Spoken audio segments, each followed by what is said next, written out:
பலவிதமான கொந்தளிப்புகளை யவீரு என்கிற ஒரு தேவ மனுஷன் ஆண்டவரிடத்துல வந்து சொல்றாரு, ஆண்டவரே, என்னுடைய மகள் மரணம் அடைகிறது மாதிரி ஒரு வியாதி அடைஞ்சிருக்கிறா, ஆனா நீங்க வந்தீங்கன்னா கண்டிப்பா அவங்களுக்கு ஒரு சுகம் கிடைக்கும், நீங்க கொஞ்சம் வீட்டுக்கு வந்து அவன் மேல கையை வச்சு ஜெபம் பண்ணிட்டீங்கன்னா போதும் ஆண்டவரே அப்படி. அப்போ சுற்றி இருக்கிற எல்லாரும் என்ன சொல்றாங்க அப்படின்னு சொன்னா, ஆண்டவரே, நீங்க யாருடைய வீட்டுக்கு போறீங்க இல்லையோ இவன் வீட்டுக்கு கண்டிப்பா போகலாம், ஏன்னா இந்த மனுஷன் வந்து ரொம்ப நல்ல மனுஷன், ஜெபாலயத்தெல்லாம் கட்டி இருக்கிறான், சாட்சி உள்ள பையன், போலாம் அப்படின்னு சொன்ன உடனே சரி அப்படின்னு ஆண்டவர் கிளம்புறார். போற வழியில ஒரு அற்புதம் நடக்குது, டைம் ஆயிருச்சு. இப்போ திரும்பி பிரயாணம் பண்ணும்போது அந்த விட்டுட்டு வந்தாரு பாருங்க, அவருடைய வீட்டில் இருக்கிற ஒரு சிலர் வந்து என்ன சொல்றாங்கன்னா, எப்பா நீ வந்து போதகரை வருத்தப்படுத்த வேண்டாம், உன் பொண்ணு நீ போகும்போது உயிரோட தான் இருந்தா, ஆனா இப்ப என்ன பண்ணிட்டா, மறிச்சு போயிட்டா, டைம் ஆயிடுச்சு, அந்த உயிர் கொஞ்சம் கொஞ்சமா பதப்பதிச்சுட்டு இருந்துச்சு, பட் நீங்க கொஞ்சம் சீக்கிரம் வந்திருந்தீங்கன்னா 5 நிமிஷத்துக்கு வந்திருந்தீங்கன்னா உயிரோட இருப்பா, இப்ப செத்து போயிட்டா, நீ விட்டுருங்க அப்படின்னு சொல்லி சொல்றாங்க. இப்போ இவ்வளவு தூரம் டிராவல் பண்ணி சரி தன்னுடைய அவருக்குள்ள ஒரு பெரிய விசுவாசம் இருந்துச்சு, பெரிய நம்பிக்கை, எப்படியாவது என் மகளை ஏசப்பா தேடி வருவாரு, தொடுவாரு, அதுவும் இங்க இருந்து கிளம்பும் போது கூட இயேசு வருவாரா வரமாட்டாரான்ற ஒரு ஆக்சுவலேஷன் இருந்துட்டே இருக்கலாம். ஆனா இயேசுவை பார்த்து இயேசு வா போலாம் அப்படின்னு சொன்ன உடனே யவீருடைய மனசுக்குள்ள ஒரு பெரிய விசுவாசம் வந்துருச்சு, இன்னைக்கு கண்டிப்பா என் மக உயிரோட எழும்புவது நிச்சயம், உறுதி. இயேசு கிளம்பி டிராவல் பண்ண உடனே அவனுக்கு அவ்வளவு மகிழ்ச்சி. ஆனா திடீரென்று அவன் நினைச்சது எதுவுமே நடக்காம இப்படி நடக்கும்னு நினைச்சது ஆப்போசிட்டா தன்னுடைய பிள்ளை செத்த துக்க செய்தி வருது. அப்படியே முகம் எல்லாம் அப்படியே அவருக்கு வாடி போயிருச்சு. என்னதான் விசுவாசிக்கிறவனா இருந்தாலும், என்னதான் ஆண்டவரோட நடந்தாலும், தான் நினைச்சு கற்பனை பண்ணி ஆசைப்பட்டது தனக்கு எதிராய் நடக்கும்போது அவனால தாங்கவே முடியல. இன்றைக்கு இந்த ஜபத்தில் இருக்கிற நீங்க நினைச்சது, ஆசைப்பட்டது, கற்பனை பண்ணினது இந்த வருஷம் ஆரம்பிக்கும் போது கண்டிப்பா இது நடந்துரும், ஆண்டவர் வாக்குத்தத்தம் கொடுத்துட்டாருன்னு நீங்க நினைச்சு டிராவல் பண்ணது அந்த யவீரு மாதிரியே நீங்க நிறைய பேர் இருக்கலாம். ஆனா இப்பொழுது அந்த யவீரு மாதிரியே உங்களுடைய கண்களுக்கு முன்பாக நீங்க விசுவாசித்த, நீங்க ஜெபித்த, நீங்க தீர்க்க தரிசனம் உரைக்கப்பட்டது என்று சொன்ன அந்த சம்பவம் உங்களுக்கு நெகட்டிவா இனி அது நடக்காதுன்னு வந்து நிக்கலாம். ஆனா இயேசு அவனை பார்த்து சொல்றாரு, நீ பயப்படாத, நீ விசுவாசம் உள்ளவனாய் இரு, நீ விசுவாசம் உள்ளவனாய் இரு. அந்த வார்த்தையை ஆண்டவர் லூக்கா 8ஆம் அதிகாரம் 50வது வசனத்திலே இயேசு அதை கேட்டு பயப்படாதே, விசுவாசம் உள்ளவனாயிரு, அப்பொழுது அவள் ரட்சிக்கப்படுவாள் என்றார். ஆமென் சொல்லுங்க. நீங்க நினைச்சிருக்கிற காரியத்திற்கு நேராக ஆண்டவர் அந்த வார்த்தையை கர்த்தர் சொல்றாரு. அந்த வார்த்தை நீங்கள் எதிர்பார்த்திருக்கிறது உங்களுக்கு எதிர்விரமாய் வந்தாலும் கர்த்தர் அந்த செய்தியை மாற்றி நல்ல செய்தியாய் திசை திருப்பி, உங்களிடத்திலே வந்த அந்த செய்தியை கர்த்தர் அழித்து போட்டு ஒரு நல்ல செய்தி உங்கள் காதுகளிலே கேட்க செய்கிற கர்த்தர். ஹல்லேலூயா. அப்போ ஆண்டவர் அந்த இடத்துல அவசர அவசரமா இல்லைன்னா ரொம்ப கவலைப்பட்டு அப்படியெல்லாம் சொல்லாம என்ன பண்ணார் அப்படின்னு சொன்னா, சரி டைம் ஆச்சு, இல்லை நான் வரதுக்கு காலதாமதம் ஆச்சுன்னு நினைச்சு நீ மனசை போட்டு ரொம்ப உழைப்பிட்டு நீ மனசுல துக்கம் பட்டிருக்காத, ஃப்ரீயா விடு, நம்ம பார்த்துக்கலாம் அப்படின்னு சொல்ற. ஹல்லேலூயா. ஆண்டவர் நம்ம நிறைய பேரிடத்துல சொல்ற ஒரு பெரிய வார்த்தை என்ன அப்படின்னா, ஃப்ரீயா விடு அப்படின்றாரு. ஹலோ, நிறைய பேருக்கு ஏத்துக்கவே முடியல. நிறைய பேருக்கு ஃப்ரீயா தான் விட முடியாது. எப்படி ஃப்ரீயா? என்னமோ இவங்களே அதை செஞ்சு முடிச்சிடறது மாதிரி, இவங்களே அதை பண்ற மாதிரி எப்படி பாச ஃப்ரீயா விடுறது? ஆனா உண்மையா ஆண்டவர் மேல விசுவாசம் இருந்தா, நீங்க நம்புறதா இருந்தா, ஆண்டவர் உங்களை பார்த்து என்ன சொல்றாரு அப்படின்னா, ஃப்ரீயா விடு, உன் உடம்பு கெடுத்துக்காத, உன் மனசை கெடுத்துக்காத, உன் வாய்ஸ் நாட்களை குறிக்கிறாத, உடைய ஊழியத்தை விட்டுறாத, ஃப்ரீயா விடு. அது எப்போ நடக்குமோ கண்டிப்பாக அன்றியமுடைய தீர்மானத்தின்படி அழைக்கப்பட்டவர்களாகி தேவனிடத்தில் அன்பு கூறுகிறவர்களுக்கு சகலமும் நன்மைக்கு ஏதுவாகவே. இங்கே சர்ச்சில் இருக்கிறவங்க பக்கத்தில் கை கொடுத்துச்சலாம் நினைக்கிறேன். ஆன்லைனில் இருக்கிறவங்க மனசுலேயே சொல்லுங்க ஃப்ரீயா விடு, சொல்லுங்க அவளை பார்த்து ஃப்ரீயா விடுங்க. கேட்கல, நிறைய பேருக்கு வரலையே வார்த்தை. ஆமென். ஹல்லேலூயா. இப்போ நம்ம தமிழ்நாட்டில் இருக்கிற ஒரு சிஎம்னு வச்சுங்களேன், பெரிய போஸ்டிங்கில் இருக்கிற ஒரு பெரிய பிரச்சனைக்காக நீங்கள் போய் நிற்கிறீங்க. அவரை சந்திக்கக்கூடிய ஒரு வாய்ப்பு உங்களுக்கு கிடைச்சிருச்சு. ரொம்ப நாளாக நிலுவையில் இருக்கிற ஒரு பிரச்சனை அவர் வாங்கி பார்த்துட்டு, சரி ஃப்ரீயாக விடுங்க நான் பார்த்துக்கிறேன் அப்படின்னு சொன்னால் அது நடக்குமா? கண்டிப்பாக நடந்துடும். ஏன்னா அவருக்கு பக்கத்திலே 20 பேர் 30 பேர் நின்றுருப்பாங்க. தலைவரே சொல்லிட்டாரியா, உடனே அதை பார்த்து முடிச்சு விடணும், இல்லைன்னா பிரச்சனை ஆயிரும் அப்படின்னு சொல்லி. அப்போது நமக்கு ஒரு பெரிய அதிகாரத்தில் இருக்கிற பெரிய வசதி படைத்த யாராவது ஒருத்தர் நமக்கு ஹோப் கொடுத்தாங்கன்னா உடனே ஒரு நம்பிக்கை வந்துடுது, அவங்க செஞ்சிருவாங்கன்னு.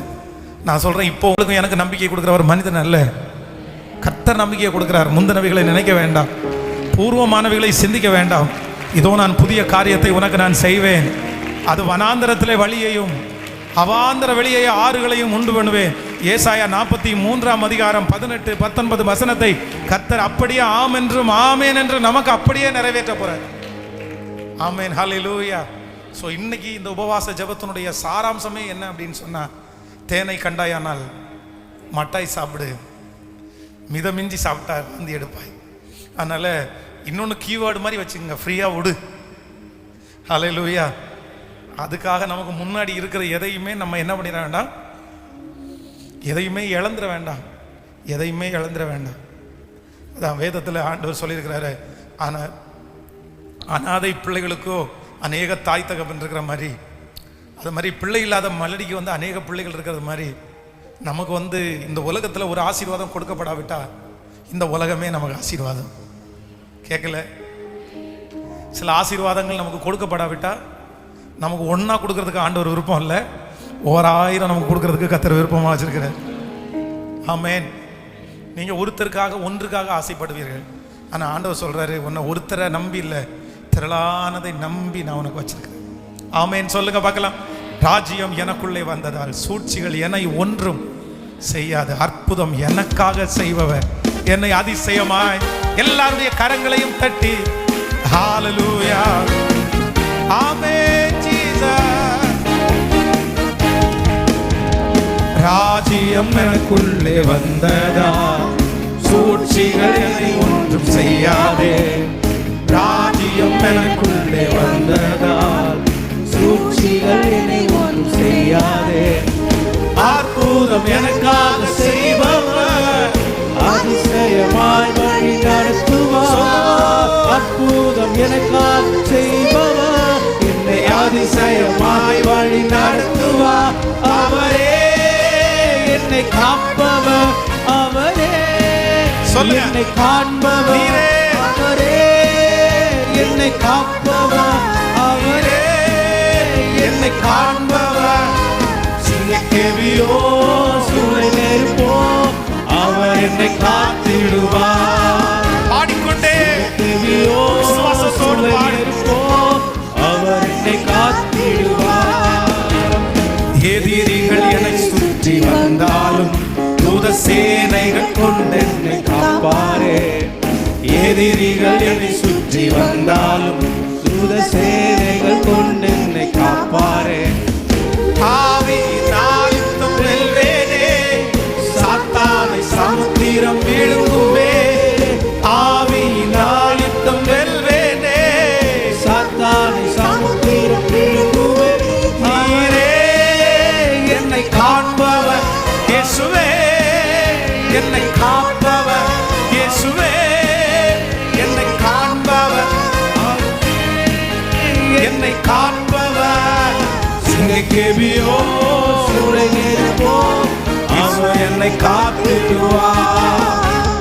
சிங்கக்கேவியோ சூளை நெருப்போ இயேசு என்னை காத்து. திரும்ப திரும்ப கைகளை உயர்த்தி இயேசுவே என்னை காப்பவர். விசுவாசத்தோடு அறிக்கை செய், என்னை காண்பவர். எல்லாரும் விசுவாசத்தோடு அறிக்கை செய், என்னை காப்பவர் இயேசுவே. சொல்லுங்க சொல்லுங்க, திரும்ப திரும்ப சொல்லுங்க. இயேசுவே என்னை காப்பவர், இயேசுவே என்னை காண்பவர், இயேசுவே என்னை காப்பவர், இயேசுவே என்னை காண்பவர். சிங்கக்கேவியோ சூளை நெருப்போ அவர் என்னை காத்திடுவார். சிங்கக்கேவியோ சூளை நெருப்போ இயேசு என்னை காத்திடுவார். ஹல்லேலூயா. நீங்க பிரசங்கியின் புஸ்தகத்தில் வாசிக்கும் போது வேதம் சொல்லுது, ஒவ்வொன்றுக்கும் ஒவ்வொரு காலம் உண்டு, ஒவ்வொன்றுக்கும் ஒவ்வொரு சமயம் உண்டு. நட ஒரு காலம் உண்டாமா, நட்டதை பிடுங்கிறதுக்கு ஒரு காலம் உண்டாமா, அப்போ ஆண்டவர் வேதத்தில் என்ன எழுதி வைத்திருக்கிறார் அப்படின்னா, ஒவ்வொன்றுக்கும் ஒவ்வொரு காலத்தை ஆண்டவர் நியமித்திருக்கிறார், வச்சிருக்கிறார். நீங்கள் மத்தேயு எழுதின சுவிசேஷத்தில் வாசிக்கும் போது வேதம் சொல்லுது, ஆண்டவர் அந்த பட்டணத்துக்கு முன்னாடி போய் நின்று என்ன சொல்றாருன்னா, நான் உன்னை சந்திக்கும் இந்த காலத்தை நீ அறியாதிருக்கிறபடினால். அப்படின்னா அங்க ஒரு காலத்தை சொல்றாரு, உன்னை நான் சந்திக்கிறதுக்கு எத்தனையோ டைம் நான் வந்தேன், உன்னை எச்சரித்தேன், உன்கிட்ட பேசினேன், ஆனா நீ அறியவே இல்லை. உன்னை சந்திக்கிற காலத்தை நீ அறியாததுனால் இந்த கட்டடத்துல ஒரு கல்லின் மேல் ஒரு கல் இராதபடிக்கு போ. அப்போ ஆண்டவருடைய பிள்ளைகளுக்கு ரொம்ப அவசியமான ஒரு ஞானம் என்ன அப்படின்னா, காலத்தை அறிகிற அறிவு நமக்கு தேவை. நீங்க பாடுகளின் காலத்தில் இருக்கிறீங்களா, உபத்திரவத்தின் காலத்தில் இருக்கிறீங்களா? இந்த கால அளவு நம்ம டியூரேஷன், இதனுடைய கால அளவை நம்ம கணக்கிட முடியாது. அது எத்தனை வருஷம் நம்ம சொல்ல முடியாது. ஏன்னா கர்த்தருடைய பார்வைக்கு ஒரு நாள் 1000 வருஷம் போலவும் நேற்று கழிந்த நாளை போலவும் இருக்குன்னு சொல்றாருல. அந்த கால அளவா ஆண்டவருடைய காலம் என்ன, நம்ம காலத்தையும் நம்ம பார்க்க முடியாது. ஆனா ஒன்று நீங்க நினைக்கணும், இன்னைக்கு நான் பாடு அனுபவிக்கிறதுக்குன்னு ஒரு காலத்தை கர்த்தர் வச்சிருந்தேன்னா கண்டிப்பாக எனக்கு ஒரு மகிமையான காலத்தை கர்த்தர் வச்சிருக்கிறாரு. நான் அதை பார்ப்பேன், நான் அதை அறிவேன், நான் அதை என்னுடைய கண்களால பார்ப்பேன். கர்த்தர் எனக்கு அதை வைத்திருக்கிறார். இதை எப்பவுமே நீங்க மறந்துடக்கூடாது. நம்ம இப்ப இருக்கிற காலத்தை நினைச்சு வேதனைப்படக்கூடாது, இனி வரவுக்குரிய காலத்தை குறித்து சந்தோஷப்படணும். ஹல்லேலூயா. ஆனா சத்துருடைய ஒரு பெரிய வேலை என்ன அப்படின்னா, இப்ப இருக்கிற காலத்தை நினைச்சு கவலைப்பட வச்சு நம்மளை பலவீனத்துக்குள்ளாக்கி நம்முடைய மனதை சோர்வடைய பண்ணி நமக்கு இனி கர்த்தர் கொடுக்கிற காலத்துல நம்ம அதுல சந்தோஷமா அதை ஏற்றுக்கொள்ள முடியாத அளவுக்கு நம்ம மனசை வருத்தப்படுத்துறதுக்கு தான் சத்துரு நினைப்பான். இந்த உபவாச ஜெபத்தில் இருக்கிற ஆண்டவருடைய பிள்ளைகளே, இப்போ நீங்க கடந்து போகிற இந்த காலம் இல்லைன்னா ஆண்டவர் இப்பொழுது உங்களை வச்சிருக்கிற காலம் ஒரு வித்தியாசமா, ரொம்ப கஷ்டமாய், ரொம்ப வேதனையானதா இருக்கலாம். நீங்க எதிர்பார்த்து கிடைக்காம காலதாமதமாகி அது தள்ளி போய் நீங்க வெறுத்து போய் மனசு விட்டு இருக்கலாம். ஆனா ஒரு துன்பமான காலத்துக்குள்ள நீங்க போகும்போது ஒரு ஆண்டவருடைய பிள்ளை எப்பவும் என்ன நினைக்கணும்னா, கண்டிப்பாக எனக்கு ஒரு பள்ளம்னு ஒன்று இருந்துச்சுன்னா மேடுன்ற ஒன்றை கர்த்தர் எனக்கு தருவார். இக்காலத்து பாடு இனி எனக்கு வெளிப்பட போகும், மகிமைக்கு ஒப்பிடத்தக்கது அல்ல. இப்ப நான் பாடுபடுவேன். அதான் ஆண்டவர் சொல்றாரு, இப்ப நீங்க துக்கப்படுவீங்க, உலகமோ சந்தோஷப்படும். நீங்க துக்கப்படும் போது உலகம் சந்தோஷப்படும். நீங்க துக்கப்படும் போது சொந்தக்காரங்க சந்தோஷப்படுவாங்க. நீங்க துக்கப்படும் போது உங்களை சுற்றி இருக்கிற மனிதர்கள் சந்தோஷப்படுவார்கள். ஆனா ஒண்ணு நினைச்சுக்குங்க, இப்ப நீங்க துக்கப்படுகிறீங்க, உலகம் சந்தோஷப்படுது. ஆனாலும் நான் உங்களுக்கு ஒன்று சொல்லுகிறேன், உங்கள் துக்கம் ஒரு நாள் சந்தோஷமாய் மாறும். நம்புறவங்க கரங்களை தட்டி, இது தீர்க்க தரிசனமான வார்த்தை, இது தீர்க்க தரிசனம் வார்த்தை. இந்த நிலைமை மாறாதுன்னு யார் சொன்னது? இந்த சூழ்நிலை மாறாதுன்னு யார் சொன்னது? இந்த வியாதி மாறாதுன்னு யார் சொன்னது? இந்த சிச்சுவேஷன் மாறாதுன்னு யார் சொன்னது? கர்த்தர் சொல்கிறார், இந்த சூழ்நிலை, இந்த சிச்சுவேஷனை பார்த்து கண்டிப்பாக நீங்கள் கவலைப்பட வேண்டிய அவசியம் இல்லை. இந்த பாடுகளுக்கு தக்க பலன் கர்த்தரிடத்திலிருந்து வருகிறது. நிச்சயமாகவே முடிவு உண்டு. உன் நம்பிக்கை வீண் போகாது என்று சொன்ன கர்த்தர் திருவிழம் பற்றுகிறார். இந்த காலத்திற்கு ஒரு முற்றுப்புள்ளியை வைத்து அடுத்து ஒரு காலத்தை ஆண்டவர் நமக்கு தருவார். ஹல்லேலூயா. கவனிங்க, யோபுனுடைய மனைவிக்கும் யோபுக்கும் இருந்த ஒரு பெரிய வித்தியாசம் என்ன அப்படின்னா, யோபு தன்னுடையது எல்லாம் இழக்கும் போது அவர் ஒரு முடிவு பண்ணிட்டாரு. என்ன முடிவு பண்ணிட்டாருன்னா, இன்னைக்கு நான் ரொம்ப மனம் வருத்தப்படுறேன், இன்னைக்கு ரொம்ப சஞ்சலப்படுறேன், இன்னைக்கு நான் ரொம்ப சிக்காயிட்டேன், இன்னைக்கு என்னுடைய வேலைக்காரனுக்கு என்னுடைய சத்தம் இலக்காரமா தெரியுது. ஒரு நாள்ல நான் எவ்வளவு உயர்வில் இருந்தேன், ஆனா இன்னைக்கு நான் கீழே போயிருக்கிறேன். ஆனா நான் நினைக்கிறேன், ஒரு நாள் வரும், அவர் என்னை சோதித்த பிறகு நான் பொன்னாக விளங்குவேன். கண்டிப்பா ஒரு நாள் நான் பொன்னாக விளங்குவேன். பாருங்க, அதே மாதிரி அந்த கால அளவு முடியுது. கர்த்தர் யோபுனுடைய முன்னிலைமையை பார்க்கலும் அவனுடைய பின்னிலைமையை கர்த்தர் அதிகமாய் ஆசீர்வதித்து அவனை கர்த்தர் ரெண்டத்தனையாய் பெருக பண்ணினார்.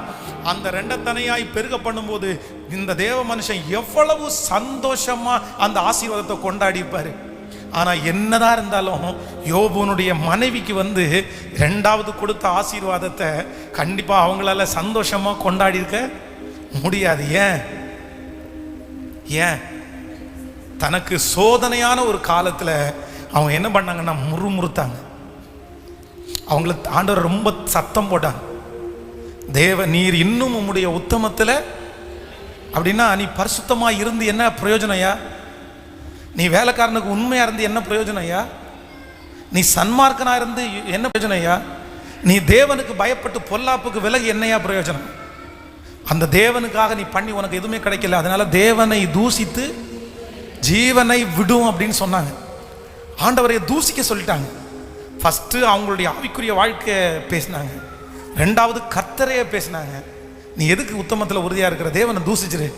மூணாவது, நீ இந்த உலகத்துல இத்தனை கஷ்டத்தை பட்டுட்டு உயிரோட இருக்காத, நீ பேசாம என்ன பண்ணிரு, செத்துரு.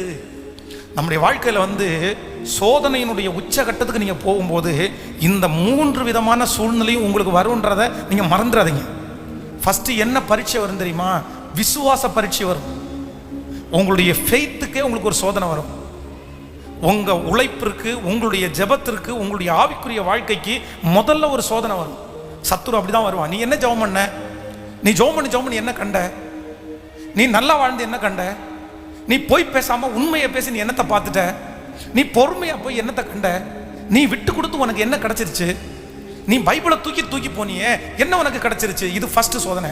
நம்பர் 2, ரெண்டாவது, உங்களுக்கு சோதனை பிரச்சனை வரும்போது ரெண்டாவது என்ன பிரச்சனை வரும்னா, ஆண்டவர் மேலே கை வைக்க சொல்லுவான் சத்ரு. நீ ஆண்டவரை மறுதலிச்சிரு, ஆண்டவர் தான் இல்லையே அப்படின்னா ஆண்டவர் மேல வச்சிருக்கிற நம்பிக்கையை உங்களிடத்துல இருந்து எடுத்து போக பண்ணுவான். ஆண்டவர்னு ஒன்று இருந்தா ஏன் இப்படி நடக்குது? இப்படி நடக்குமா? நீ அப்படி நடக்காதே. கர்த்தருக்கு வல்லமை இல்லையா? அவர் உயர்ந்தவர் இல்லையா? அவருக்கு இந்த பிரச்சனை சாதாரணமாக இருந்தாச்சு. ஆண்டவர் மேல கையை வச்சு விடுவான். ஃபர்ஸ்ட் நம்பர் 1, முதலாவது சோதனை வரும்போது நம்முடைய விசுவாச வாழ்க்கையில பரீட்சை ஏற்படும். நம்பர் 2, ரெண்டாவது ஆண்டவர் மேல ஒரு பரீட்சை. மூணாவது யார் மேல பரீட்சை அப்படின்னா என் மேலே ஒரு பரீட்சை. தேவனை தூசித்து ஜீவனை அப்படின்னா நம்ம மேல ஒரு வெறுப்பு வந்துடும். நீ ஏன் உயிரோட இருக்கிற? நீ ஏன் உயிரோட இருக்கிற? செத்துற வேண்டியது தானே. நீ உயிரோட இருந்து என்ன பிரயோஜனம்? நீ வாழ்ந்து என்ன பிரயோஜனம்? நமக்கு யாரும் இல்லை, நமக்கு எதுவுமே வாய்க்காது. நீ உலகத்துல பிறந்ததே வீணு, நீ வேஸ்ட். உங்களுடைய வாழ்க்கையிலே பிரச்சனையினுடைய உச்ச கட்டத்திற்கு இழப்பிற்குள்ள போகும்போது நீங்க கண்டிப்பா இந்த 3 சிச்சுவேஷன்லையும் நீங்க போக வேண்டிய சூழ்நிலை உங்களுக்கு வரும். 1, ஆவிக்குரிய வாழ்க்கையில உங்களுக்கு தடுமாற்றம் வரும். 2வது, ஆண்டவர் மேலே உங்களுக்கு தடுமாற்றம் வரும். 3வது, உங்க மேலேயே உங்களுக்கு தடுமாற்றம் வரும். மறந்துடாதீங்க. ஃபர்ஸ்ட் நீங்க ஏன் ஜெபிக்கணும்? நீங்க ஜெபம் பண்ணி என்ன கிடைச்சிச்சு? நீ விசுவாசிச்சு என்ன கிடைச்சிருச்சு? நீ பைபிளை தூக்கிட்டு போய் என்ன கிடைச்சிருச்சு அப்படின்னு விசுவாச பரீட்சை உண்டாகும். 2வது, ஆண்டவர் என்ன பெரியவர்? ஆண்டவர் பெரியவர் இருந்தா ஏன் இது நடக்குது? கர்த்தர் மேல உங்களுக்கு அவிசுவாசத்தையும் அவநம்பிக்கையும் சத்துரு விதைப்பான். ஆண்டவர் உண்மை இல்லை அப்படின்னு விதைப்பான். 3வது, உங்க மேல ஒரு வெறுப்பை தருவான். நீ லக்கியான ஆள் கிடையாது, நீ அன்லக்கியான ஆளு, உனக்கு எதுவுமே நடக்காது, நீ கை வச்சதெல்லாம் வீணா போயிடும், நீ வாழ்றதற்கு தகுதி உள்ளவன் அல்ல. உங்களையே வெறுக்கிற அளவுக்கு அந்த சோதனையில சத்ரு உங்களை கொண்டு வந்துருவான். ஆனா இந்த 3 சோதனையும் யோபுக்கு கொடுத்தாலும் யோபு பதில் என்ன சொல்றாரு தெரியுமா? தேவன் கையிலே நன்மையை பெற்ற நாம் தீமையை பெற வேண்டாமோ? கர்த்தர் கொடுத்தார், கர்த்தர் எடுத்தார், கர்த்தருடைய நாமத்திற்கு ஸ்தோத்திரம். ஒரு நாள் நான் நல்லா இருந்ததை நினைக்கிறேயா? உங்களுக்கு சோதனை காலம் வரும்போது இப்படி 3 விதமாய் சத்ரு உங்களை சோதிக்கும் போது உங்களுக்கு இருக்க வேண்டிய பெரிய அபிஷேகம் என்ன தெரியுமா? நீங்க சொல்ல வேண்டியது என்ன தெரியுமா? பரவாயில்லப்பா, இப்ப நான் கஷ்டப்பட்டாலும் கர்த்தர் இதற்கு முன்னாடி என் ஜெபத்தை கேட்டார்ல, இதற்கு முன்னாடி என்னை நடத்தினார்ல, இதுவரையிலும் என்னை நடத்தி வந்தார்ல, அவர் என்னை கொன்று போட்டாலும் அவர் மேல் நம்பிக்கையா இருப்பேன், ஆனாலும் என் வழிகளை அவருக்கு முன்பாக ரூபகரணம் பண்ணுவேன். அப்போ ஆண்டவருடைய பிள்ளைகள் சோதனையினுடைய காலத்துல இதுவரைக்கும் நடத்தி வந்த தேவனை தான் நினைக்கணும். கர்த்தர் இதுவரைக்கும் நடத்தி வந்தார்ல, பரவாயில்ல, அவர் தான் கொடுத்தாரு. நிர்வாணியா என் தாயின் கற்பத்திலிருந்து வந்தேன், நான் ஒண்ணுமே கொண்டு வரல, எனக்கு எதுவுமே இல்லை, எல்லாமே அவர் கொடுத்தது தானே, அவர் எடுத்துக்கிட்டாரு, பரவாயில்ல, நான் நஷ்டப்படுறதுக்கு எதுவும் இல்லைன்ற ஒரு அண்டர்ஸ்டாண்டிங் தன்னுடைய மனதுக்குள்ள வந்த உடனே வேதம் சொல்லுகிறது, அந்த காலத்தை அவன் அறிஞ்சுக்கிட்டதுனால எனக்கு இந்த டைம் இதுதான் எனக்கு நேரம், கர்த்தர் என்ன புடமிடுறாரு, கர்த்தர் என்ன சோதிக்கிறாரு, நான் பொன்னாக விளங்க போறேன், அந்த காலத்தை அவன் அறிஞ்சுக்கிட்டதுனால கர்த்தர் அடுத்த ஒரு காலத்தை அவனுக்கு வெற்றியாய் கர்த்தர் தந்தார். இந்த சத்தத்தை கேட்கிற என் அன்பு தேவ பிள்ளையே, உங்கள் காலம் என்ன? உங்கள் காலம் என்ன? உங்க காலத்தை நீங்க அறிஞ்சுக்கிட்டீங்களா? உங்க காலத்தை உண்மையா நீங்க அறிஞ்சுக்கிட்டீங்கன்னா நீங்க அவசரப்பட மாட்டீங்க. உங்க காலத்தை உண்மையா நீங்க அறிஞ்சுக்கிட்டீங்கன்னா நீங்க ஆண்டவரை தூசிக்க மாட்டீங்க. உங்க காலத்தை நீங்க உண்மையா அறிஞ்சுக்கிட்டீங்கன்னா உங்க மனசுல அவிசுவாசத்தை கொண்டு வர மாட்டீங்க. உங்க காலத்தை அறிஞ்சுக்கிட்டீங்கன்னா நீங்க என்ன பண்ணீங்க தெரியுமா? ஏற்ற காலத்தில் அவர் எங்களை உயர்த்தும்படி அவருடைய பலத்த கைக்குள்ள அப்படியே அடங்கி நான் இருப்பேன். எனக்கு இந்த காலம் இப்படிப்பட்ட ஒரு காலம். அதான் சிமைக்கு ஒரு காலம் இருந்துச்சு, வரவனும் போறவன் எல்லாம் தூசிக்கிற ஒரு காலம். அப்படி ஒரு காலம் இருக்கும் உங்களை. அதான் ரோட்ல போற நாய் கூட என்ன பார்த்து குறைக்கும்ன்றது மாதிரி அது வரைக்கும் கத்தாத நாய் நம்மளை பார்த்தோன்னே கத்தும் பாருங்க. ஊர்ல அத்தனை பேர் போவாங்க, அத்தனை பேருக்கும் அமைதியா இருக்கிற நாய் நம்ம ட்ரெஸ்ஸை பார்த்தோன்னே கொத்தலான்னு தோணும் போல. உண்மைதானே? ஏன்னா நம்ம இத்தனை பேர் போறாங்க, என்ன மட்டும் பார்த்து குலைக்கிறேன் அப்படின்ற மாதிரி இருக்கும். அந்த மாதிரி அது ஒரு காலம். எல்லாரும் தூசிக்கிறதுக்கு ஒரு காலம், நஷ்டம் அடைகிறதுக்கு ஒரு காலம் இருக்கும் பாருங்க. எது தொடர் நஷ்டமாவே இருக்கும், எல்லாமே நஷ்டமாவே இருக்கும். இந்த மாதிரி நிறைய காலங்கள். ஆனா ஒரு தேவனுடைய பிள்ளை காலத்தை நீங்க அறியணும். இப்போ நீ அதை ஐடென்டிஃபை பண்ணீங்கன்னா ஐயோ ரொம்ப நல்லா இருக்கும். உங்க வாழ்க்கை ரொம்ப பிரைட்டா இருக்கும், நீ இடரவே மாட்டீங்க. ஸோ இந்த உபவாச ஜெபத்தில் ஜெபிக்க போற ஆண்டவரே, நீங்க இப்போ என்ன காலத்தில் நடத்துறீங்க? என்ன காலத்தில் என்னை கொண்டு போறீங்க? ஆகாருக்கு ஒரு காலம் இருந்துச்சு. என்னன்னா, நீ உன் நாச்சியார் அண்டையின் கீழ் போய் என்ன பண்ணு, அடங்கியிரு. இந்த காலம் என்ன காலம் கேட்கல. 2 டைம் ஆகார் வீட்டை விட்டு வெளியே வந்தாங்க. ஃபர்ஸ்ட் டைம் எப்படி இருக்காங்க? ஃபர்ஸ்ட் டைம் வயிற்றுல குழந்தையோட இருக்கிறாங்க. 2வது டைம் கையில பிள்ளையோட இருக்காங்க. ஹலோ, தன்னுடைய எஜமானனாகிய ஆபிரகாமுடைய வீட்டை விட்டு வெளியேறும் போது ஆகார் 2 சூழ்நிலையில வெளியே வர்றாங்க. இந்த வீட்டுக்குள்ள நான் இருக்க மாட்டேன்னு. ஒரு டைம் கர்ப்பிணியா இருக்கிறாங்க, வயிற்றுல பிள்ளை இருக்குது, அப்ப வெளியே வராங்க. 2வது டைம் பிள்ளை பிறந்து பிள்ளையோட வெளியே வர்றாங்க. ஆனா பிள்ளையோட வெளியே வரும்போது நான் பிள்ளையினுடைய சத்தத்தை கேட்டேன், அங்க உனக்கு துறவு இருக்குது, நீ போன ஆண்டவர் அனுப்பி விட்டாரு, நீ பொழைச்சுக்கோன்னு அனுப்பி விட்டாரு. ஆனா வயிற்றுல குழந்தையோட இருக்கும்போது ஸ்ட்ரிக்டா, ஆகார் சாராயின் அடிமை பண்ணாகிய ஆகாரே, நீ எங்கிருந்து வருகிறார், எங்க போற, நீ உன் நாச்சியார் அண்டைக்கு போய் அவள் கையின் கீழே அடங்கிறியா. ஆண்டவருக்கு பிரசவம் பார்க்க தெரியாதா? ஹலோ, தெரியுமா தெரியாதா? ஆண்டவர் என்ன சொல்றாருன்னா, இப்ப நீ வாயும் வயிறுமா இருக்க, இப்ப நீ வெளியே வரக்கூடாது, அது உனக்கு நல்லது, நீ போ. எவ்வளவு கஷ்டமா இருந்தாலும் உன் குழந்தைய பெத்தெடுக்கிறதுக்கு இப்போது ஒரு அடைக்கலமான ஒரு இடம் தேவை. உன்னை கொடுமைப்படுத்துறாங்க தான், எவ்வளவு கொடுமைப்படுத்தி இருப்பாங்க. ஒரு அடிமை பெண் தன்னுடைய வீட்டை விட்டு வெளியே போகுது அப்படின்னா எந்த அளவுக்கு கொடுமைப்பட்டுருவாங்க. இன்னும் ஆகாருக்கு கொஞ்சம் ரோசம் இருந்திருக்கும்னு நினைக்கிறேன். சிலருக்கு ஒண்ணுமே இருக்காது, ஆனால் ரோசத்துக்கு மட்டும் குறைச்சலே இருக்காது. ஆமா, எதுவுமே இருக்காது, ஆனா அந்த ரோசம் பாருங்களேன், நான் பண்ணிடுவேன், நான் வாழ்ந்துருவேன் அப்படி பயங்கரமா. அதுவும் சில நேரத்தில் ரொம்ப குறைவா இருக்கிறவங்க, ஒன்றும் இல்லாதவங்களுக்கு தான் ரொம்ப ரோசம் வரும். அது என்னமோ தெரியல. அது மாதிரி இந்த அம்மாவுக்கும் அப்படிதான். அவ்வளோ ரோசம் வந்த உடனே ஆண்டவர் இந்த காலத்தை நீ அறிஞ்சுக்கோ, உன் வயிற்றுல குழந்தை இருக்குது, நீ போய் அடங்கிரு, நீ போய் அடங்கிரு. அப்போ இன்றைக்கு இந்த உபவாச ஜெபத்தில் கர்த்தர் இப்போ உங்களை கேட்குறாரு, நீங்க என்ன காலத்தில் நீங்க டிராவல் பண்றீங்க? இது அமைதியா இருக்கக்கூடிய காலமான்னு கர்த்தரிடத்துல கேளுங்க. இது நான் பொறுமையா இருக்கக்கூடிய காலமா ஆண்டவரே? சில காலத்துல நீ ஜெபம் மட்டும் பண்ணிட்டு, அது ஒரு காலம். நம்ம நிறைய நேரத்துல எலியாவை காகம் கொண்டு போஷித்தீரே, சூறை செடி சோர்வு நீங்க பேசினீரே அப்படின்னு பாடுவோம். எலியாவை கேட்கல. ஆனா இப்போ அதே மாதிரி ஒரு சிச்சுவேஷன் ஒரு காக்கா கொண்டு உங்களுக்கு இறைச்சி கொடுத்தா நீங்க சாப்பிடுவீங்களா? ஹலோ, கேட்கல. நம்ம எல்லாரும் ரொம்ப பயங்கரமா நினைக்கிறோம், சே தீர்க்கதரிசிக்கு என்ன ராஜா வாழ்க்கை, என்ன சாப்பாடுறா, அப்பத்தையும் அது இறைச்சியும் அப்பவும் கொடுக்குது, காக்கா கொண்டு கொடுக்குது. ஏன் அங்கேருந்து ஒருத்தர் ஸ்விக்கியில் பார்சல் பண்ணி கட்டி வச்சிருப்பாங்க, அப்படியே லைட்டாக அலக்கா தூக்கிட்டு கொடுத்துச்சா? கேட்கல. நம்ம நிறைய பேருக்கு எலியாவை காகம் கொண்டு கத்தர் போஷிச்சாருன்னு உடனே காகத்தை ஸ்விக்கியில் வேலை பார்க்குறது மாதிரி நம்ம நினச்சிட்டு இருக்கிறோம் நிறைய பேர். இல்லைன்னா ஜொமேட்டோவில் அது வேலை பார்க்குறது மாதிரி நினச்சிட்டு இருக்கிறோம். ஓ, அழகாக பார்சல் பண்ணி கொடுத்துட்டாங்க, அது வாயில் கவி கொண்டு கொடுத்துச்சு. கிடையாது. அப்போ இருக்கிற நிறைய ஜீவராசிகளுக்கு இந்த வாயில் நிறைய பொருளை வைக்கிற அளவுக்கு அவங்களுக்கு கேப் இருக்குமா? நான் அப்படி நினைக்கிறேன், தெரில. ஆனால் அது எந்த லட்சணத்தில் கொண்டு கொடுத்துச்சுன்னு தெரில.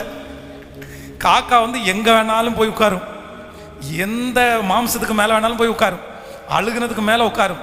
அது வாயிலேருந்து ஒன்றை பிடுங்கி நம்ம சாப்பிட்றதுக்கு இன்னொருத்தருடைய குடிச்சிட்டு எச்சி டம்ளரில் நிறைய பேருக்கு டீ குடிக்கிறதுக்கு கூட சிலருக்கெல்லாம் பயங்கரமான அருவப்பு இருப்பேன். ஏடப்பா நீ குடிச்ச அந்த டம்ளரில் நான் எப்படி கொடுப்பேன், அதை கழுவிட்டு வாப்பா.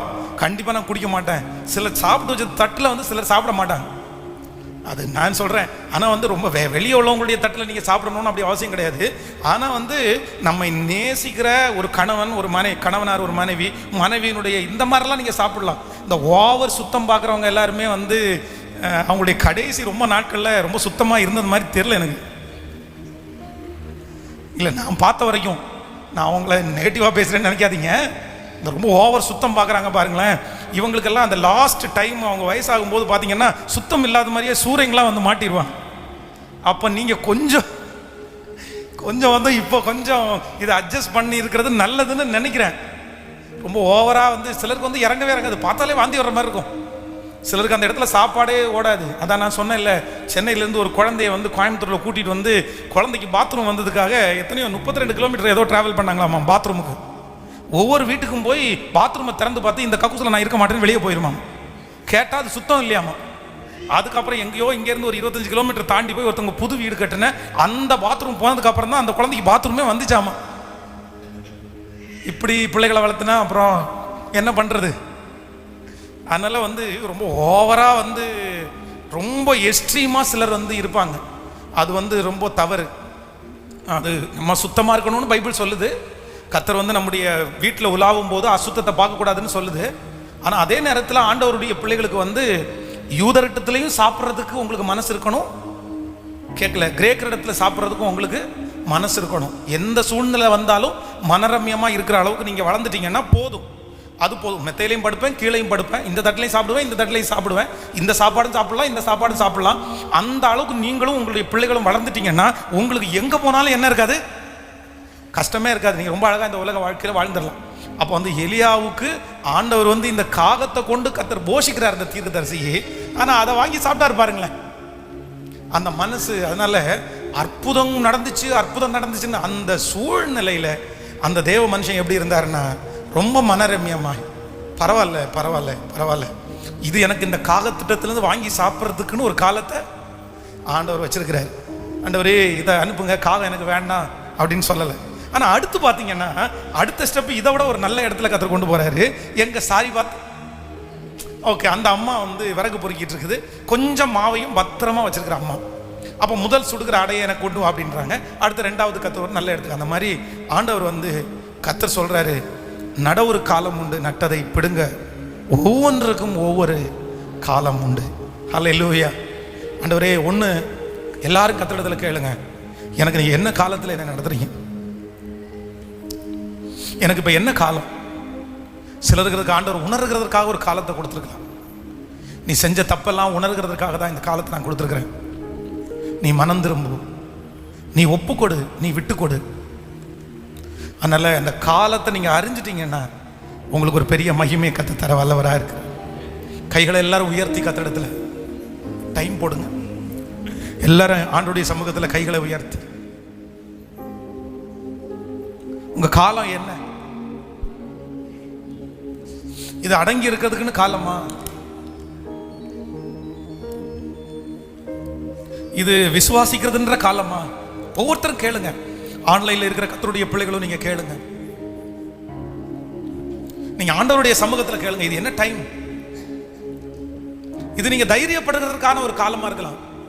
இது மனுஷன் யாருன்னு கத்து கொடுக்கறதுடைய காலமா கூட இருக்கலாம். கத்து கொடுக்கறதுடைய காலமா கூட இருக்கலாம். சொல்லுங்க, அப்பா ஆண்டவரே ஸ்தோத்திரம்.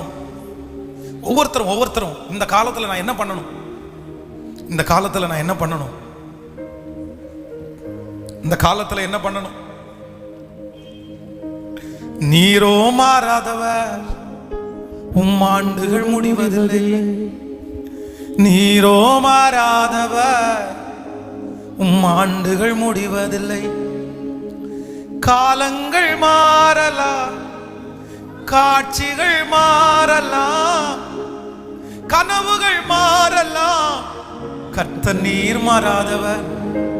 நீரோ மாறாதவர், ஆண்டுகள் முடிவதில்லை. நீரோ மாறாதவர், ஆண்டுகள் முடிவது. சத்தத்தை உயர்த்தி எல்லாரும், இயேசுவே என் காலத்தை அறிந்து கொள்றதற்கு எனக்கு கிருபை தாரும் என்று கேளுங்கள்.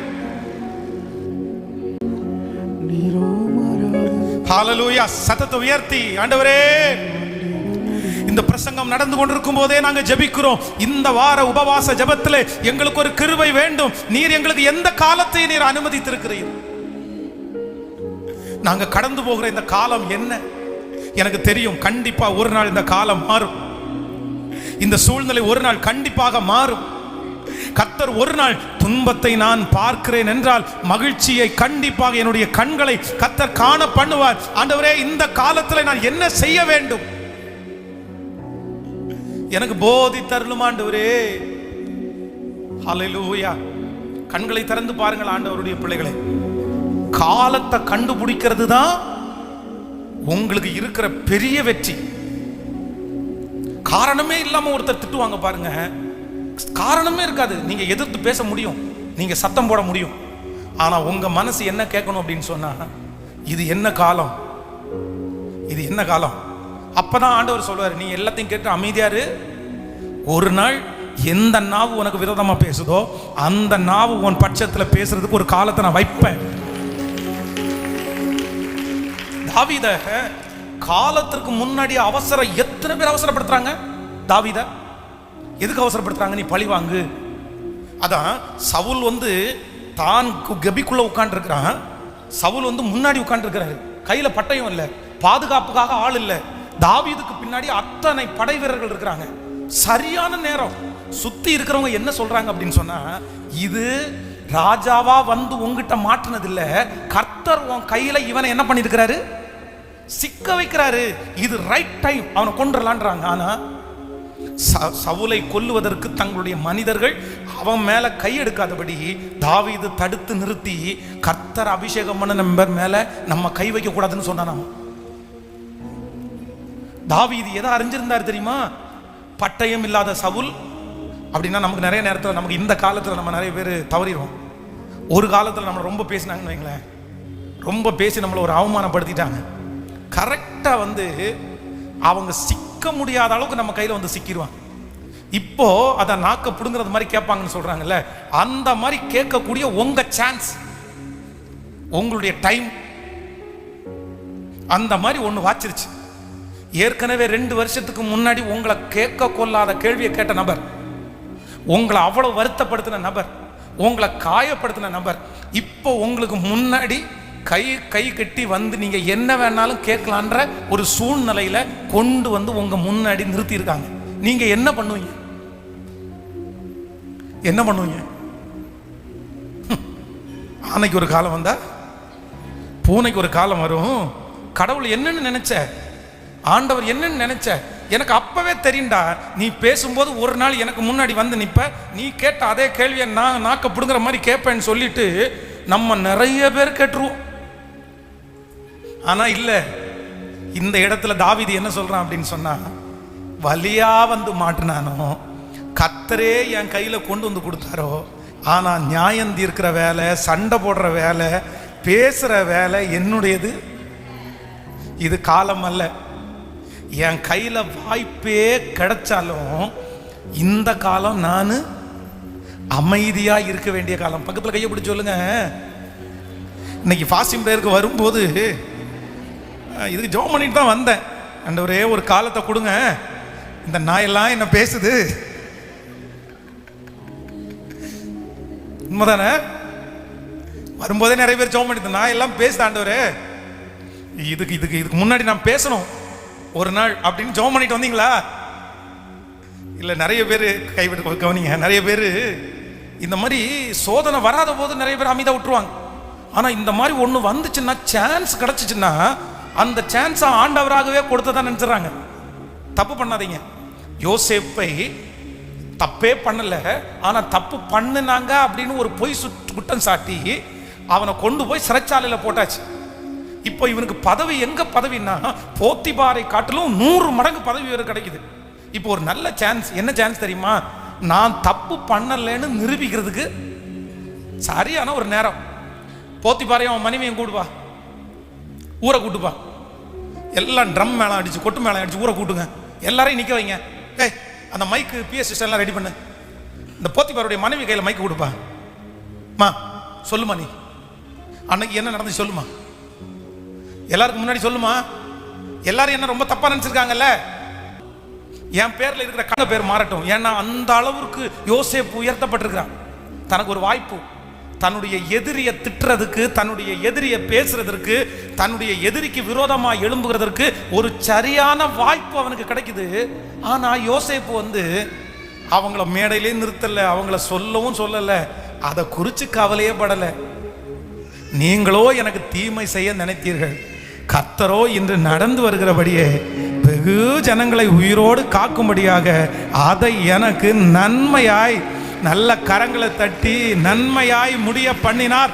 சோ எனக்கு உங்க மேல எந்த கஷ்டமும் கசப்பும் இல்லை. பக்கத்துல கையை பிடிச்சு சொல்லுங்க, இன்னொருத்தரை திட்டுறதுக்கு, இன்னொருத்தரை பழி வாங்குறதுக்கு அவங்கள உங்க முன்னாடி கர்த்தர் எதிரியை கொண்டு வந்து நிறுத்த மாட்டார். நல்லா சொல்லுங்க எல்லாரும், எதிரிய பழி வாங்குறதற்கு அவங்கள உங்க முன்னாடி கர்த்தர் கொண்டு வந்து நிறுத்த மாட்டார். பழி வாங்குற வேலையை யார் எடுத்துக்குவா? கேட்கலையே. நம்ம கையில கொடுத்துருந்தா பிச்சு தள்ளிருப்போமே. நம்ம கையில மட்டும் பழி வாங்குற வேலையை கொடுத்துருந்தான்னு வைங்களேன், மகனை அவனை உயிரோட புதைச்சிருவோம். நம்ம செத்துரு, இதுக்கு மேல வெளியே வந்துடாத நீ. நமக்கு நிறைய மன்னிப்பு கேட்கும், அவனுக்கு மன்னிப்பு கொடுக்க மாட்டோம். அதனால தான் நம்ம கையில கர்த்தர் கொடுக்கல. ஆமென். பனிஷ்மெண்ட் கையை அதை மட்டும் கர்த்தர் கையில் எடுத்தார். ஏன்னா சிலரை எப்படி தண்டிக்கிறவர் அப்படின்னா மட்டாய் தண்டிக்கிற கர்த்தர். ஹல்லேலூயா. அப்போ இன்று ஒரு தீர்மானத்தோட ஆண்டவருடைய பிள்ளைகள் போகலாம். ஆண்டவரே என்னுடைய காலம் என்ன? அப்போ தாவீது ரொம்ப அழகா நினைச்சிட்டான், சரி இது கொல்ற காலம் இல்லை, இது பழி வாங்குற காலம் இல்லை, உற்று அந்த காலத்தை, இது என்னன்னா அடங்கி இருக்கிற காலம். வெளியே போய் சொல்றான், என் தகப்பனே உமக்கு விரோதமாய் நான் ஒரு தீங்கும் என்ன பண்ணல, செய்யவே இல்லை தகப்பனே, ஒரு தீங்குமே பண்ணல தகப்பனே. உடனே இவன் என்ன சொல்றான், மகனே தெரியும்பா உனக்கு பக்கத்துல எவ்வளவு வாய்ப்பு கிடைச்சதுக்கு அப்புறம் கூட எனக்கு கொல்லல இல்லை. சரி அன்னையிலேருந்து சவுல் அவனை விட்டுட்டான், சரி வேண்டாம் நமக்கு தீமை செய்யலை அப்படின்னு விட்டுட்டான். அதனால காலத்தை கண்டுபிடிக்கிறவர்களுக்கு ஒரு நல்ல காலத்தை கர்த்தர் அனுமதிக்கிறார். ஆமென் சொல்லுங்க பார்க்கலாம். கைகளை மேல உயர்த்தி சொல்லு, ஆண்டவரே நான் என்ன செய்ய சித்தமாக இருக்கிறேன், நான் என்ன செய்ய சித்தமாக இருக்கிறீர், நான் என்ன செய்ய சித்தமாக இருக்கிறீர், நான் என்ன செய்ய சித்தமாக இருக்கிறீர். கேளுங்க, ஒவ்வொருத்தரும் ஆண்டவரிடத்துல கேளுங்க, ஆண்டவரே நான் என்ன செய்ய சித்தமாக இருக்கிறேன். நன்றி அப்பா, நன்றி அப்பா, நன்றி நன்றி ஆண்டவரே, நன்றி. என் காலத்தை அறிந்து கொள்ள வேண்டும், நான் காத்திருக்கணும், நான் பொறுத்திருக்கணும், அவர் மேல நான் நம்பிக்கையா இருக்கணும். என் காரியங்களை அவரே வாய்க்க பண்ணுவார், என் காரியங்களை அவரே வாய்க்க பண்ணுவார். Thank you Jesus, thank you Jesus. Hallelujah. உங்க எல்லாருக்காக நான் ஜெபிக்க போறேன். இன்றைக்கு ஆண்டவர் திருச்சபையில் வந்திருக்கிற, ஆன்லைன்ல இருக்கிற, லைவ்ல இருக்கிற நிறைய பேரோட ஆண்டவர் பேசினாருன்னு நான் நம்புறேன். உண்மைதானே? கர்த்தர் என் கூட பேசினாருன்றவங்க கை தூக்க பார்க்கலாம். ஆண்டவர் என் கூட பேசு. ஃபர்ஸ்ட்ல ஆண்டவர் என்ன சொன்னார், ரொம்ப அழகா ஆண்டவர் போதிச்சார். அப்படியே ஒரு மனரம்யமான ஒரு வாழ்க்கை.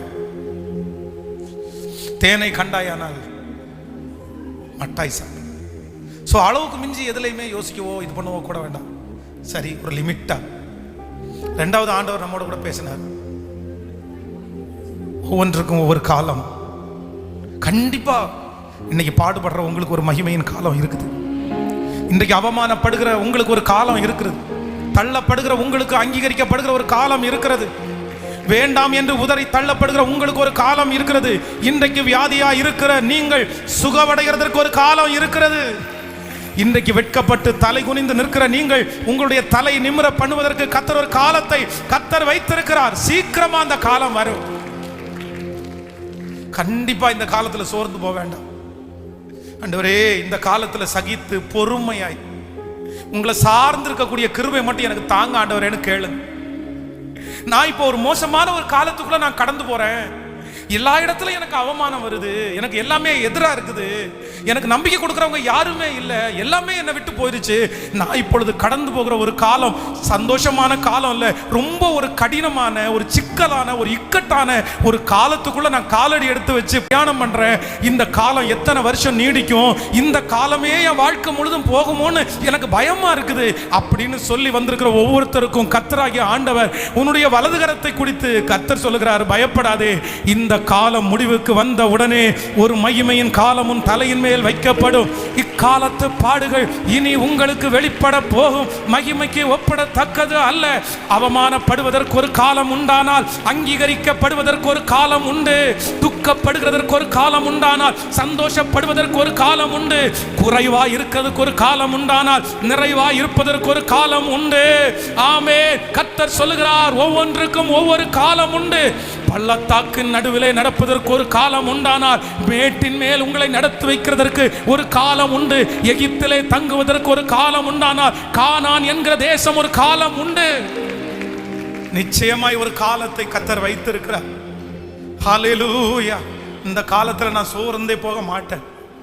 இந்த காலத்துல நான் என் மனசை விட்டுற மாட்டேன். இந்த காலத்துல நான் பலமா இருக்க போறேன். இந்த காலத்தை நான் பார்த்துட்டேன்னா வெற்றியின் காலத்தை என்னுடைய கண்கள் பார்க்க போகிறது. எல்லாரும் அப்படியே எழும்பி நிற்கலாமா? ஜபத்தில் இருக்கிறவங்க எல்லாரும் இந்த ஜபம் முடிகிற வரைக்கும் என் கூட இருக்கும்படியாக கேட்கிறேன். லைவ்ல இருக்கிற பிள்ளைங்க கூட அப்படியே ஜபம் முடிகிற வரைக்கும் ஒரு 10-15 நிமிடங்கள் வரைக்கும் அப்படியே ஜபம் பண்ணி முடிச்சு. ஹல்லேலூயா. இது ஒரு பெரிய ஞானம், இது ஒரு பெரிய ஞானம். காலத்தை கண்டுபிடிப்பவன் யார்? ஆண்டவர் அங்கலாய்ப்பாய் சொல்லுகிறார், ஜனமே ஜனமே, நான் உன்னை சந்திக்கும் காலத்தை நீ ஏன் அறியாமல் போனாய்? நான் உன்னை சந்திக்கும் காலத்தை நீ ஏன் அறியாமல் போனாய்? அப்ப ஆண்டவர் நம்ம இடத்துல எல்லா இடத்துலயும் ஒன்று விருப்பப்படுறாரு. என்ன விருப்பப்படுறாருன்னா, உன் காலத்தை நீங்க அறியணும்னு கர்த்தர் விருப்பப்படுறாரு. உங்க பிள்ளை எல்லா வேலையும் விட்டுட்டு வர்றதை நீங்க என்கரேஜ் பண்ணாதீங்க. எப்பா, உனக்கு என்ன காலத்துல ஆண்டவர் நடத்துறாரு அப்படின்றத உங்க பிள்ளைக்கு சொல்லி கொடுங்க. ஹல்லேலூயா, ஹல்லேலூயா. கவனிங்க, யோசேப்பை பார்த்து ஆண்டவர் சொல்றாரு, ஒரு சொப்பனம் காமிச்சு சொல்றாரு, உன் முன்னாடி 2 காலம் வைக்கப்பட்டிருக்குதுப்பா.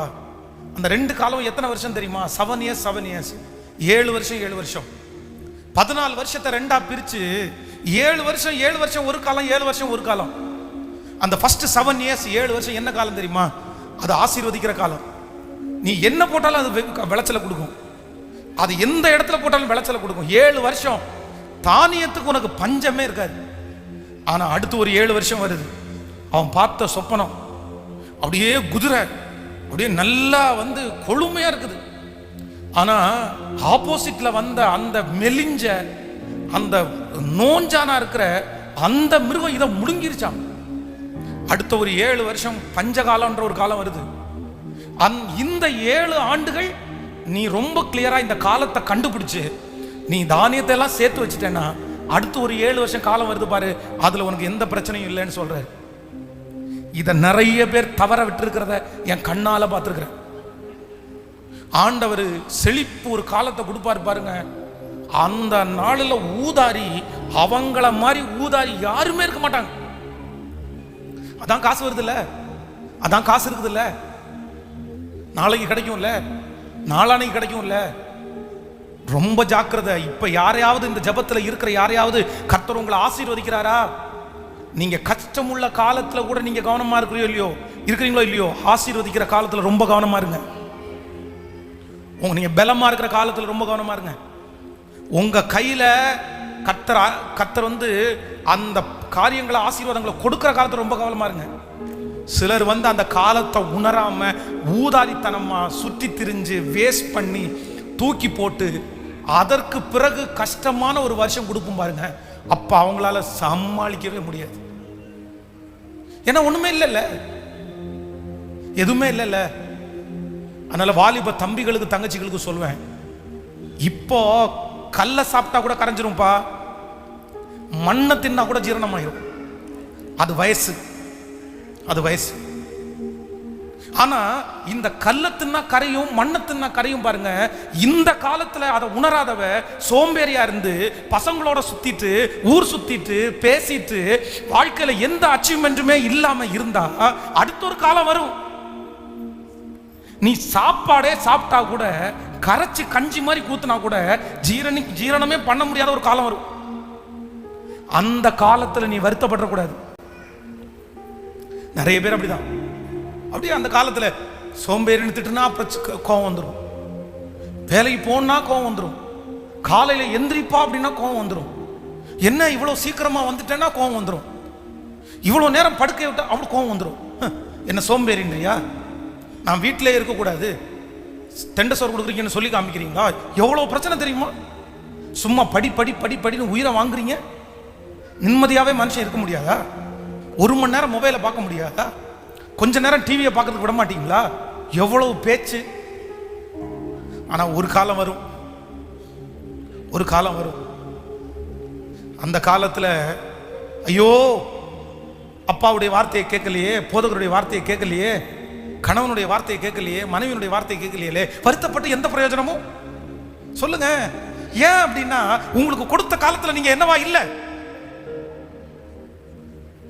கொடுத்த காலத்துல நல்லா இல்லையாப்பா, கொடுத்த காலம். அதனாலதான் ஆண்டவர் வேதத்துல சொல்லியிருக்கிறாரு, எப்பா நீ சோம்பேறியா இருந்தா எறும்பினிடத்துல போய் கற்றுக்கோ, எறும்பினிடத்துல போய் கற்றுக்கோ. அதற்கு ராஜாவும் பிரபுவும் இல்லைன்னா கூட எனக்கு ஒரு காலம் வரும், அந்த காலத்துல என் கூட்ட விட்டு நான் வெளியே போக முடியாது, வெளியே போனா மழை என்ன சேதப்படுத்திடும் நினைச்சு மழை காலத்துல சாப்பிட்றதற்கு தனக்குள்ள சேர்த்து வைக்கிறது இல்லப்பா, அதை போய் பாரு அப்படின்னு ஆண்டவர் அனுப்பி விடுறாரு. எறும்புக்கு காலம் தெரியுதுங்க, எறும்புக்கு காலம் தெரியுது. வாயில்லாத இது மரங்களுக்கு அதுக்கு காலத்தை பற்றி தெரியுங்க.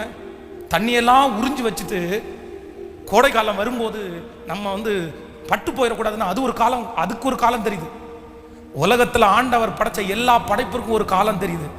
ஆனா காலம் இன்னதென்று அறியாது இருக்கிற ஞானக்குறைவாக இருக்கிறவர்கள் மனிதர்கள் தான். நமக்கு தான் எந்த காலத்துல நம்ம இருக்கிறோன்னே தெரியல.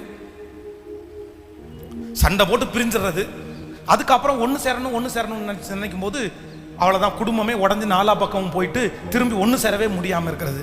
அந்த காலத்தை அறியல. சரி நம்ம இப்போ கொஞ்சம் அமைதியாக இருக்கணும், நம்ம பொறுமையாக தான் இந்த விஷயத்தை ஹேண்டில் பண்ணணும் தெரியறது இல்லை.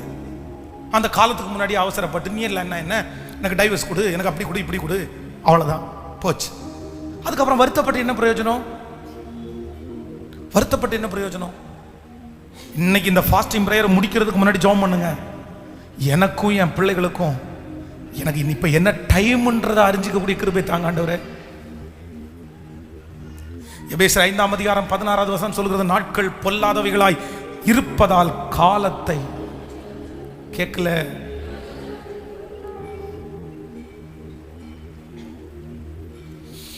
இந்த அறிவு பெரிய அறிவு. நீங்க எந்த அறிவு ஆண்டவரிடத்துல வாங்குறீங்களோ இல்லையோ, இது காலம் அல்ல இது காலம் அப்படின்ற அறிவை நீங்க எல்லாரும் வாங்கணும். இப்ப ஈஸியா இருக்கும். எத்தனையோ பேரை பார்க்கிறோம்ல, நம்ம ஆயிரக்கணக்கான பேரை சந்திக்கிறோம்ல, சம்பவம்னு சொல்லணும்னா சொல்லிட்டே இருக்கலாம். அப்படியே யாரோ ஒருத்தர் நம்பிக்கை கொடுக்குறாங்க, யாரோ ஒருத்தர் ஹோப் கொடுக்குறாங்க, என்னமோ ஒன்று வந்துருதுன்னு சொன்ன உடனே எதையுமே யோசிக்காம இவங்க எத்தனை வருஷம் நம்ம கூட இருந்துருவாங்க, இது எத்தனை வருஷம் நம்ம கூட இருந்துரும் அப்படின்னு எந்த அறிவும் இல்லாம அந்த நேரத்தில் அவங்களுக்கு அது ஓகேவா, உடனே எல்லாத்தையும் தூக்கி போட்டு அதை இதையும் பண்ணி அதுக்கப்புறம் 5 வருஷம் 10 வருஷம் தாண்டி அவ்வளோ கஷ்டப்படுற எத்தனை பேரை நான் பார்க்குறேன் தெரியுமா? எத்தனை பேர் ஏன்னா காலத்து அறிவில் கொஞ்சம் பொறுமையா அனுசரிச்சு போடணும்னு தெரியாது. அதனால சகோதரிகள் உங்க பிள்ளைகளையும் நீங்க ரொம்ப நல்லா வளர்த்துங்க. பெண் பிள்ளைகளுடைய கேரக்டர் எல்லாம் ரொம்ப வர வர ரொம்ப மோசமாயிட்டே போகுது. இந்த ஃபெமினிஸ்டம் அப்படின்ற ஒன்றை இந்த மீடியா ரொம்ப அதிகமாக இன்ஸ்ட்ரக்ட் பண்ணுறாங்க. பெண்ணுரிமை, பெண் ஆதிக்கம், இதெல்லாத்தையும் ரொம்ப அதிகமாக மீடியா கொடுக்குது. பிள்ளைகளுக்குள்ள ஹோப்பை கொடுக்குது, நம்பிக்கை. தப்பு இல்லை, கர்த்தருடைய பார்வையில் ஆண் என்றும் இல்லை பெண் என்றும் இல்லை. ஆனால் 80% பெண்கள் இந்த உரிமைகளை நல்லா எடுக்கிறவங்களை விட தப்பான காரியத்திற்கு பயன்படுத்துறவங்க ரொம்ப அதிகமாக இருக்காங்க.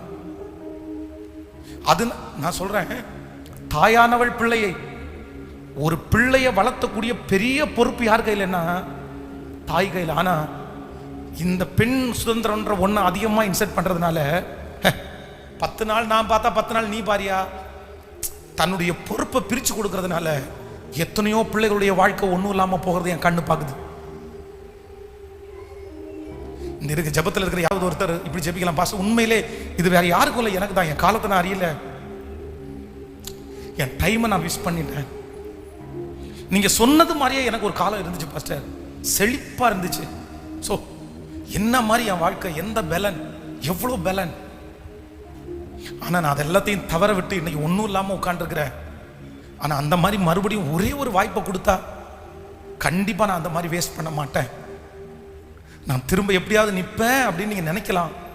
நிச்சயமாக ஆண்டவர் அப்படிப்பட்ட வாய்ப்பை உங்களுக்கு தருவாருன்னு நான் நம்புகிறேன், நான் விசுவாசிக்கிறேன். கேட்கலாமா எல்லாருமே? இங்கே இருக்கிற ஒவ்வொரு தாயும் ஒவ்வொரு தகப்பனும், ஆன்லைனில் பார்த்துட்டு இருக்கிற ஒவ்வொரு தாயும் ஒவ்வொரு தகப்பனும், இன்னைக்கு இந்த ஃபாஸ்டிங் பிரேயர் முடிச்சுட்டு போய் இன்று இரவு கவனிங்க, இன்று இரவு உங்களுடைய வீட்டில் இருக்கிற பிள்ளைகளை எல்லாம் கூப்பிட்டு உட்கார வச்சு ஒரு பைபிள் எடுத்து, நீங்கள் பிரசங்கி 12:1 இதுக்கு முன்னாடி பார்த்த எபிரேயரோட வாசனம் இதெல்லாத்தையும் கோடிட்டு காண்பித்து என்ன சொல்லுங்க அப்படின்னா, எப்பா இன்னைக்கு கர்த்தர் எங்களோட பேசினாரு, நீ எந்த காலத்துல இருக்கிறன்றதை கண்டுபிடி. உனக்கு இது எந்த காலம், அதை உங்க பிள்ளைகளுக்குள்ள தயவு செய்து இன்னைக்கு உங்க பிள்ளைகள் உங்களுடைய சொன்னபடி கேட்கிற அளவுக்கு வயசுல இருக்காங்கன்னா உட்கார வச்சு, நீ இப்ப ஸ்கூல்ல படிக்கிற காலம்ப்பா, இப்ப ஞானத்தை வளர்த்துற காலம்ப்பா, இப்ப நீ பொறுமையா இருக்கிற ஒரு வேண்டிய காலம்ப்பா. தயவு செய்து இன்றைக்கு உங்களுடைய குடும்பங்களில் இது பேசப்படட்டும். உங்களுடைய பாக்கெட்டில் 100 ரூபா ஒரு அம்மா, 100 ரூபா ஒரு அப்பா உங்க பிள்ளைகளுக்கு கொடுக்குறாங்கன்னா, கணக்கு கேட்காத எத்தனை அப்பா, கணக்கு கேட்காத எத்தனை அம்மா இருக்காங்க தெரியுமா? எப்படி கணக்கு கேட்காம விடுறீங்க? அவன் சரியா செலவு பண்றான்ற நம்பிக்கை உங்களுக்கு இருக்கலாம், ஆனா அவனை தப்பா நடத்திடாதீங்க. எதுக்குனாலும் எங்க அம்மா அப்பா கணக்கு கேட்க மாட்டாங்கன்னு சொல்ற லீவ்ல கொண்டு வந்து விட்டுறாதீங்க. 100 ரூபா எதுக்குப்பா செலவு பண்ண, எதுக்கு செலவு பண்ண சொல்லு, என்ன வாங்கின, இது இப்ப அவசியமா, இது இப்ப தேவையா, அது முக்கியமா, இதெல்லாம் சொல்லணும். இதுதான் உங்க பிள்ளைகளை நல்வழிப்படுத்துகிறதனுடைய அடையாளம். ஹல்லேலூயா. கைகளை உயர்த்தி எல்லாரும் கேளுங்க, சத்தத்தை உயர்த்தி. ஓ ஹல்லேலூயா. நன்றி ஆண்டவரே, நன்றி ஆண்டவரே, நன்றி. ஓ ஹல்லேலூயா. ஆராய்ந்து அறிந்திருக்கின்றீ, சுற்றி சுற்றி சூழ்ந்திருக்கின்றீ. சொல்லுவோம், ஆராய்ந்து அறிந்திருக்கின்றீ, சுற்றி சுற்றி சூழ்ந்திருக்கின்றீ. நான் அமர்வதும் நான் எழுவதும் எல்லாம் நீ அறிந்திருக்கின்றீ. நான் அமர்வதும் நான் எழுவதும் எல்லாம் நீர் அறிந்திருக்கின்றீ. கரங்களை தட்டி, எண்ணங்கள் ஏக்கங்கள் எல்லாமே அறிந்திருக்கின்றீ. சத்தமா, எண்ணங்கள் ஏக்கங்கள் எல்லாமே அறிந்திருக்கின்றீ.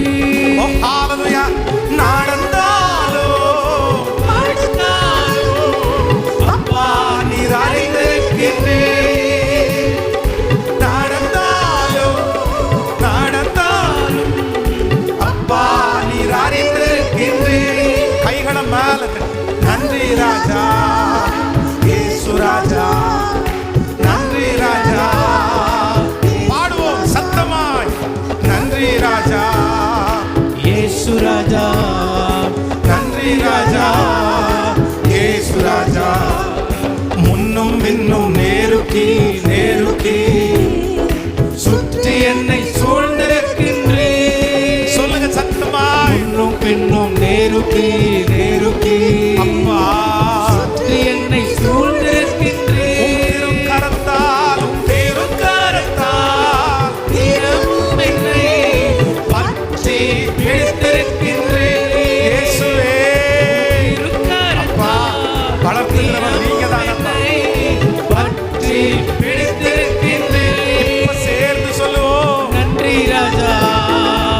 இயேசு ராஜா, நன்றி ராஜா, இயேசு ராஜா.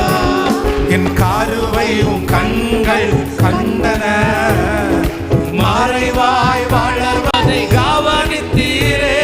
என் கருவையும் கண்கள் கண்டன, இயேசுவே மறைவாய் வளர்வதை கவனித்தீரே. அதிசயமாய் பிரமிக்கத்தக்க பக்குவமாய் உருவாக்கினீர். பாடுவோம். அதிசயமாய் பிரமிக்கத்தக்க பக்குவமாய் உருவாக்கினீர். இப்ப கைகளை மேல தட்டி நன்றி ராஜா, இயேசு ராஜா, நன்றி ராஜா, இயேசு ராஜா. திரும்ப திரும்ப நன்றி ராஜா, ராஜா, திரும்ப திரும்ப அபிஷேகம் நிறைவாய் நிறைவாய் ராஜா, சொல்லிக்கொண்டே நன்றி ராஜா, நன்றி ராஜா, இயேசு ராஜா, நன்றி ராஜா, இயேசு ராஜா. ஆராய்ந்து அறிந்திருக்கின்றீர், சுற்றி சுற்றி சூழ்ந்திருக்கின்றீர், ஆராய்ந்து அறிந்திருக்கின்றீர், சுற்றி சுற்றி சூழ்ந்திருக்கின்றீர்.